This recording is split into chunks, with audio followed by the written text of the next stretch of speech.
Can I ask you something rude? Are you making money? DIY Generation Young Hustlers. Tonight at 9:30 on the BBC News Channel.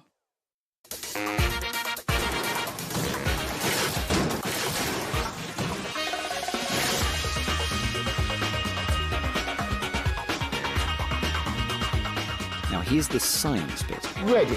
Could a bendy phone be the future? There really is no driver.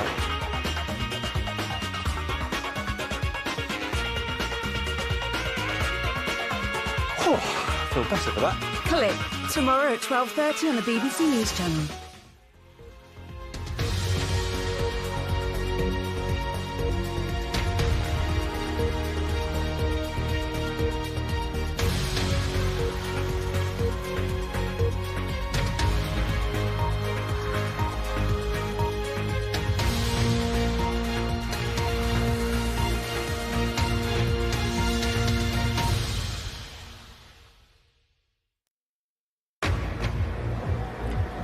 Thousands of flames light up the Tower of London 100 years after the end of World War I, as the nation prepares to pause and remember the fallen. The Prime Minister travels to France and Belgium to mark the centenary of the armistice.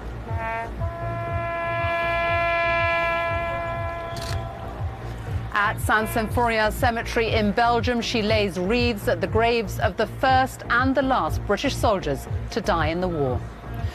Preparing the poppies across the country, people find their own ways to remember the fallen. It's really upsetting to see how many people who died. No one's alive from World War I, and they're not here to remind us about what happened. And also on tonight's programme. The Transport Minister Jo Johnson quits over Brexit, while the DUP accuses Theresa May of betrayal about the Irish border issue. A car burst into flames in Melbourne in Australia after a terrorist attack in which 3 people are stabbed, 1 fatally. An increase in construction helped the economy over the summer, but new figures show consumers are now cutting back. And a final training session for England as they prepare for their big test against the All Blacks this weekend. And coming up on BBC News, England record a first test win away from home for 2 years, beating Sri Lanka by 211 runs.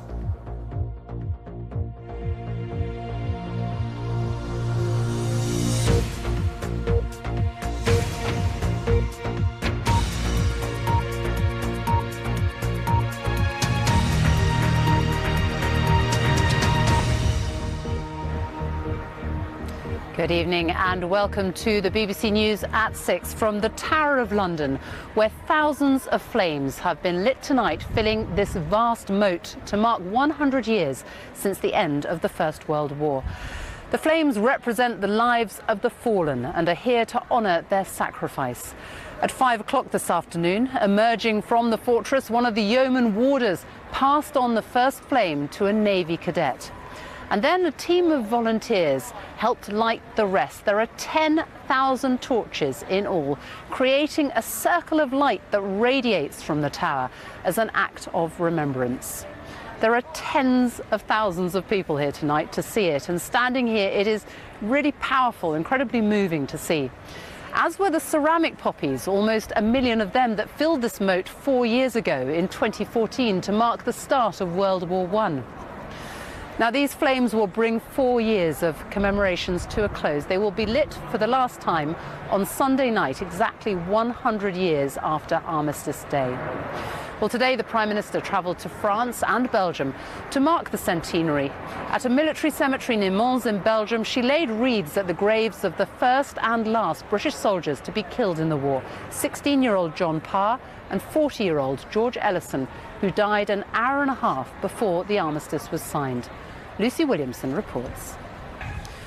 Well, they're still lighting the torches behind me, and they'll stay alight until 9 o'clock this evening. Later in the programme, I'll be talking to the designer who has helped to create all of this. But right now, for the rest of the day's news, let's go back to Jane in the studio. Sophie, thank you. And Joe Johnson has resigned as Transport Minister, branding Theresa May's Brexit plan a terrible mistake and calling for the public to have a fresh say on leaving the European Union.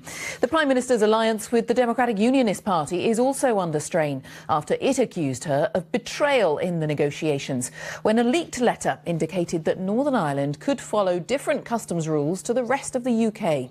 The government has insisted it won't do anything to put the United Kingdom at risk. The time is 14 minutes past 6. Our top story tonight.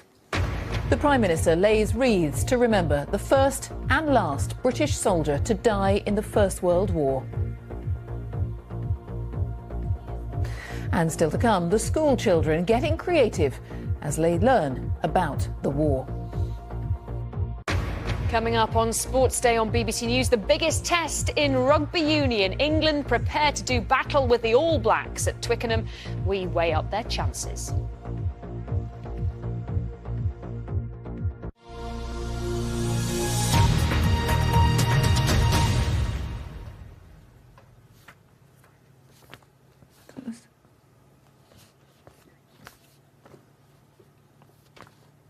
I do apologise. Let's talk now about the economy, because the hot summer and the Football World Cup helped to boost the economy in the 3 months to September.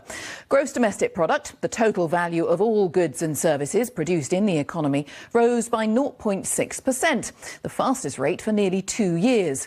But most of that growth was in July, confirming predictions that people may now be beginning to cut back their spending. Coletta Smith reports.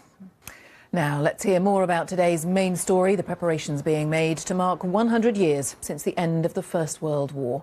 Let's return to Sophie at the Tower of London.